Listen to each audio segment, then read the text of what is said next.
दोस्तों, अगर आप भी अपनी चार धाम की यात्रा के दौरान बद्रीनाथ धाम जाने वाले हो और आपके दिमाग में भी बद्रीनाथ धाम की यात्रा से जुड़े ये सवाल है कि बद्रीनाथ धाम यात्रा के लिए रजिस्ट्रेशन कैसे करें, यात्रा करने का सही समय क्या है, बद्रीनाथ धाम तक कैसे जाएं, कहाँ रुके, कितना खर्चा होगा, तो आपके इन सभी सवालों का जवाब आज मिलने वाला है। इसी के साथ हम आपको भारत के ऐतिहासिक पहले गांव यानी कि माना गांव तक की यात्रा कैसे करें, इसके बारे में भी संपूर्ण जानकारी देंगे। तो चलिए शुरू करते हैं। तो दोस्तों, सबसे पहले आपको रजिस्ट्रेशन के बारे में बताते हैं। जैसे कि आप सभी जानते हो कि उत्तराखंड की चार धाम यात्रा करने के लिए रजिस्ट्रेशन करना अनिवार्य है। वैसे रजिस्ट्रेशन ऑनलाइन और ऑफलाइन दोनों तरीके से किया जा सकता है।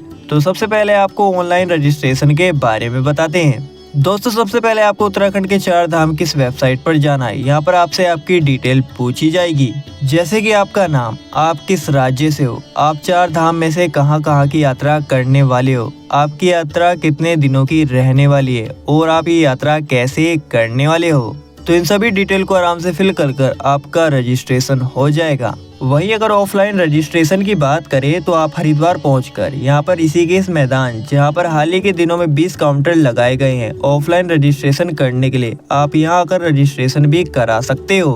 अब आप जब रजिस्ट्रेशन करोगे तो आपके दिमाग में सवाल जरूर आएगा कि बद्रीनाथ धाम की यात्रा करने का सही समय या महीना कौन सा है। तो दोस्तों, जैसे कि हम सभी जानते हैं कि अभी उत्तराखंड के चार धाम की यात्रा की बस शुरुआत हुई है, तो अभी यहाँ पर काफी ज्यादा भक्तों की भीड़ है और अभी जल्दी से रजिस्ट्रेशन भी नहीं होगा और इतनी भीड़ में काफी ज्यादा मुश्किलों का सामना भी करना पड़ेगा।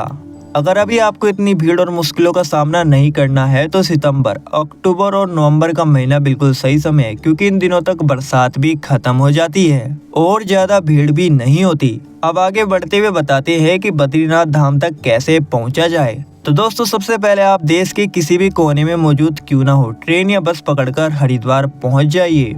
अगर आप अपनी गाड़ी से भी हरिद्वार तक आना चाहते हो तो आप आ सकते हो। इसके बाद अगर आप अपनी गाड़ी या फिर बाइक से भी आगे बद्रीनाथ धाम के लिए जाना चाहते हो तो आप जा सकते हो। बद्रीनाथ धाम तक का रास्ता काफी ज्यादा अच्छा है। वहीं जिनके पास अपनी गाड़ी नहीं है उनके लिए सबसे सस्ता रास्ता है बस। इसके लिए आपको हरिद्वार बस स्टैंड जाना पड़ेगा। हरिद्वार बस स्टैंड से आपको सुबह 5 बजे से लेकर 9 बजे तक मिलेगी बद्रीनाथ धाम के लिए बस। तो आपको बस पकड़नी है। इसका टिकट लगभग 1100 रुपए रहने वाला है।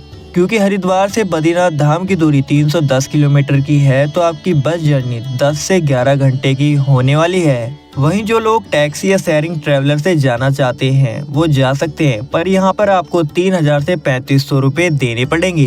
तो अब आपकी जैसे मर्जी हो, आप बद्रीनाथ धाम तक पहुँच सकते हो। अब आप बद्रीनाथ धाम पहुँच गए हो तो बात करते हैं बद्रीनाथ धाम में स्टे कहाँ करें।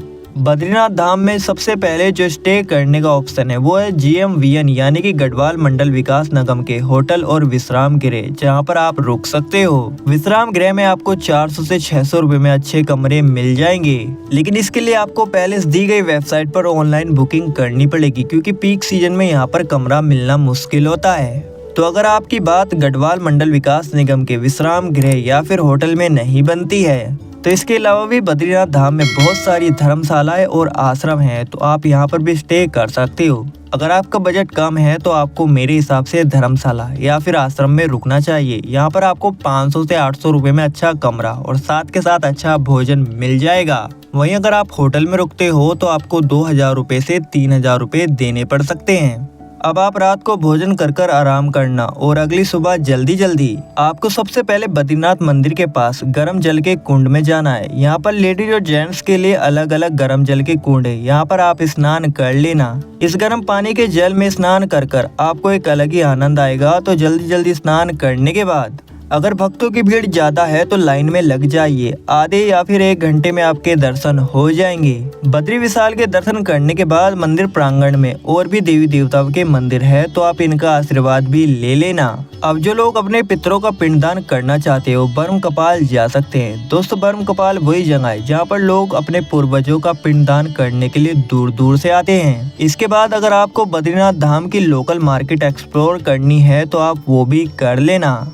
तो मार्केट एक्सप्लोर करने के बाद अब आप बद्रीनाथ धाम से 3 किलोमीटर की दूरी पर स्थित भारत के पहले गांव यानी कि माना गांव भी जरूर याद से जाना है। यहाँ पर आप शेयरिंग टैक्सी से जा सकते हो। दोस्तों, जो भी लोग बद्रीनाथ धाम की यात्रा करने के लिए आते हैं वो इस माना गांव में जरूर आते हैं, क्योंकि यहीं पर व्यास जी की वो गुफा है जहाँ पर उन्होंने महाभारत की रचना की थी।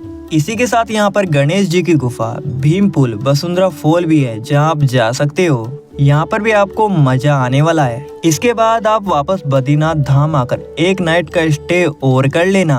तो दोस्तों, इस तरीके से आप अपनी बद्रीनाथ धाम की यात्रा 3 दिन में पूरी कर सकते हो। अगली सुबह आप हरिद्वार या जहाँ से भी आपको आपके राज्य के लिए बस मिलती हो वहाँ चले जाना और अपनी 4 धाम की यात्रा संपन्न कर लेना। तो दोस्तों, अब जब बद्रीनाथ धाम से जुड़ी इतनी सारी जानकारी दे ही दी है तो बद्रीनाथ धाम की यात्रा में कुल कितना खर्चा होगा इसका भी मोटा मोटा हिसाब लगा लिया जाए। तो दोस्तों, सबसे पहले अगर आप हरिद्वार से बस लेकर बद्रीनाथ धाम आओगे तो उसका किराया होता है लगभग 1100 रुपये। इसके बाद अगर आप बद्रीनाथ धाम में धर्मशाला या फिर आश्रम में स्टे करते हो तो उसका लगेगा 500 से 600 रुपये। बद्रीनाथ धाम की यात्रा करते हुए जब आप आगे माना गांव के लिए जाओगे तो वहां का किराया और खाने पीने का खर्चा मिलाकर लगभग 500 रुपये और खर्च हो जाएगा।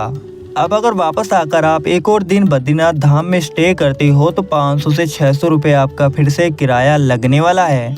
इसके बाद जब आप यात्रा संपन्न करने के बाद वापस हरिद्वार जाओगे तो 1500 और खर्च हो जाएगा किराया और खाने पीने में। तो दोस्तों, हमारी कैलकुलेशन के हिसाब से आपकी यात्रा का ये खर्च लगभग 4 से 5,000 रुपये होने वाला है। तो दोस्तों, उम्मीद करता हूँ आपको आपके सभी सवालों का जवाब मिल गया होगा और ये हमारी वीडियो आपकी 4 धाम की यात्रा संपन्न करने में काफी ज्यादा हेल्प करने वाली है। अगर इसके अलावा भी आपके दिमाग में अभी भी कोई सवाल है तो आप कमेंट सेक्शन में पूछ सकते हो, मैं साथ के साथ उसका जवाब भी दे ही दूंगा।